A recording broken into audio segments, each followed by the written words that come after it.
कभी कभी जीवन में हम अनजाने में ऐसी गलतियां कर बैठते हैं जिनका असर सिर्फ हमारे वर्तमान पर नहीं बल्कि भविष्य और भाग्य दोनों पर पड़ता है। और सबसे बड़ी बात, इन गलतियों से ईश्वर की कृपा भी हमसे रूठ जाती है। आज हम बात करेंगे ऐसे 3 कार्यों की जिन्हें अगर आपने भूलकर भी कर लिया तो सारी मेहनत, सारी पूजा पाठ और अर्जित पुण्य सब कुछ मिट्टी में मिल सकता है। इन 3 कार्यों को जानने से पहले एक छोटी सी सच्ची घटना सुनिए। एक गांव में एक बुजुर्ग साधु रहते थे। उनके पास हर कोई अपनी समस्या लेकर आता था। कोई धन चाहता था, कोई संतान तो कोई सुख शांति। और कमाल की बात ये थी कि साधु जो भी आशीर्वाद देते वो सच हो जाता था। लोग कहते थे उनकी जुबान में भगवान बसते हैं। एक दिन एक नौजवान आया, बहुत घमंडी था। बोला, बाबा मुझे भी आशीर्वाद दीजिए। बाबा मुस्कुराए और बोले, पुत्र आशीर्वाद तो दूंगा पर 3 शर्तें हैं। अगर तूने इन 3 में से एक भी गलती की तो मेरी दी हुई कृपा भी टिक नहीं पाएगी। नौजवान हंसकर बोला, बाबा वो 3 बातें क्या है, बताए। बाबा बोले, समय आने पर खुद जानोगे, अभी नहीं। अब आप सोच रहे होंगे आखिर वो 3 काम क्या थे। क्या वो पाप से जुड़ी थी? क्या वो रोजमर्रा की कोई सामान्य बातें थी, या फिर कुछ ऐसा जो हम हर दिन कर जाते हैं बिना सोचे समझे?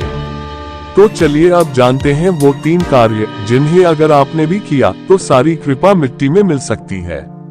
पहला कार्य, अपमान करना। किसी साधु, गुरु या माता पिता का। ब्रह्मांड का पहला नियम है, जिसने तुम्हें जीवन दिया या सही राह दिखाए उसका अपमान मत करो। अगर आप किसी संत, गुरु या अपने माता पिता का अपमान करते हैं तो समझ लीजिए आप अपने ही भाग्य के दरवाजे बंद कर रहे हैं। कृपा वहीं टिकती है जहां श्रद्धा और नम्रता होती है। दूसरा कार्य, दान करने के बाद उसका घमंड करना। कई लोग दिखावे के लिए दान करते हैं, फोटो खींचवाते हैं, वीडियो बनाते हैं और फिर कहते हैं देखो मैंने कितनी मदद की। याद रखिए, जिस पुण्य का प्रचार हो गया उसका फल समाप्त हो जाता है। दान गुप्त हो तो देवता भी प्रसन्न होते हैं, और अगर आप उसे दिखावा बना दें तो कृपा तुरंत दूर चली जाती है। तीसरा कार्य, भोजन का अपमान या अनादर करना। जिस घर में भोजन की कद्र नहीं होती वहां लक्ष्मी नहीं टिकती। अन्न का अपमान करना, उसे फेंक देना या दूसरों को खिलाने में हिचकिचाना, ये सीधे ईश्वर का अपमान है।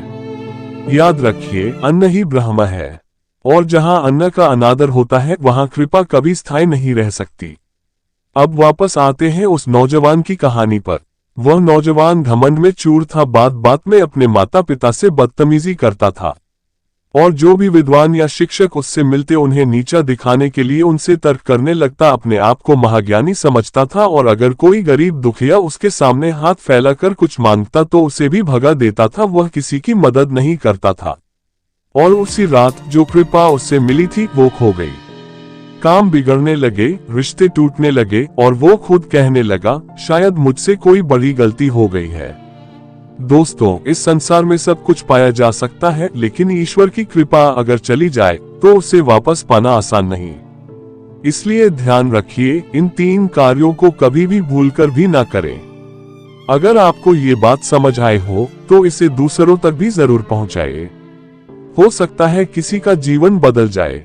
वीडियो पसंद आया हो तो लाइक करें, शेयर करें और हमारे चैनल को सब्सक्राइब करना ना भूलें ऐसी ही ज्ञानवर्धक और प्रेरणादायक बातों के लिए।